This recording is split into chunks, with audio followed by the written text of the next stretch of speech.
क्या आप जानते हैं विदाई के हर छोटे से छोटे रिवाज के पीछे भी गहरा विज्ञान छिपा है। जब एक बेटी अपने माँ बाप के घर से विदा होती है तो जाते वक्त वो अपने पीछे क्या फेंकती है? अक्षत यानी चावल। और जब वह पति के घर प्रवेश करती है तो क्या करती है? एक लोटे में पैर रखकर अंदर जाती है और वही अक्षत चावल वहां गिराती है। अब ये सिर्फ रिवाज नहीं, ये पूरा ऊर्जा विज्ञान है, क्योंकि धान यानी चावल धन और समृद्धि का प्रतीक है। जब वो अपने मायके से निकलती है तो पीछे फेंकते हुए कहती है, मैं इस घर की लक्ष्मी हूँ, पर मैं यहाँ की लक्ष्मी को अपने साथ नहीं ले जा रही। तुम्हारे घर में सदा लक्ष्मी का वास रहे। और जब वह नए घर में प्रवेश करती है तो चावल अंदर डालते हुए ये संकेत देती है, अब मैं इस घर की लक्ष्मी हूँ, मेरे साथ यहाँ भी सुख समृद्धि का आगमन हो। देखा आपने कितनी गहरी भावना और विज्ञान छिपा है हर रिवाज में। और सबसे सुंदर बात, चावल की जो फसल होती है वो पहले एक जगह बोई जाती है, फिर उसे उखाड़कर दूसरी जमीन में रोपा जाता है, जहाँ वो असली रूप में फलता।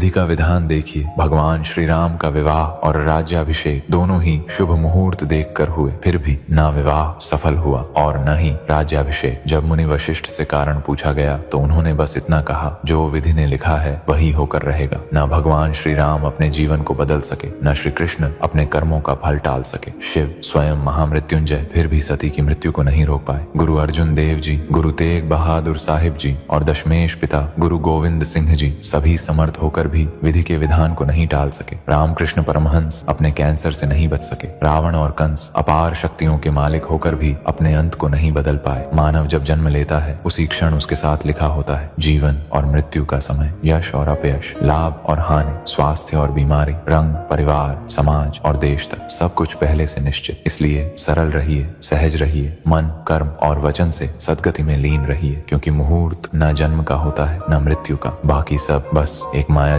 क्या आप जानते हैं विदाई के हर छोटे से छोटे रिवाज के पीछे भी गहरा विज्ञान छिपा है। जब एक बेटी अपने माँ बाप के घर से विदा होती है तो जाते वक्त वो अपने पीछे क्या फेंकती है? अक्षत यानी चावल। और जब वह पति के घर प्रवेश करती है तो क्या करती है? एक लोटे में पैर रखकर अंदर जाती है और वही अक्षत चावल वहां गिराती है। अब ये सिर्फ रिवाज नहीं, ये पूरा ऊर्जा विज्ञान है, क्योंकि धान यानी चावल धन और समृद्धि का प्रतीक है। जब वो अपने मायके से निकलती है तो पीछे फेंकते हुए कहती है, मैं इस घर की लक्ष्मी हूँ, पर मैं यहाँ की लक्ष्मी को अपने साथ नहीं ले जा रही। तुम्हारे घर में सदा लक्ष्मी का वास रहे। और जब वह नए घर में प्रवेश करती है तो चावल अंदर डालते हुए ये संकेत देती है, अब मैं इस घर की लक्ष्मी हूँ, मेरे साथ यहाँ भी सुख समृद्धि का आगमन हो। देखा आपने कितनी गहरी भावना और विज्ञान छिपा है हर रिवाज में। और सबसे सुंदर बात, चावल की जो फसल होती है वो पहले एक जगह बोई जाती है, फिर उसे उखाड़कर दूसरी जमीन में रोपा जाता है, जहाँ वो असली रूप में फलता।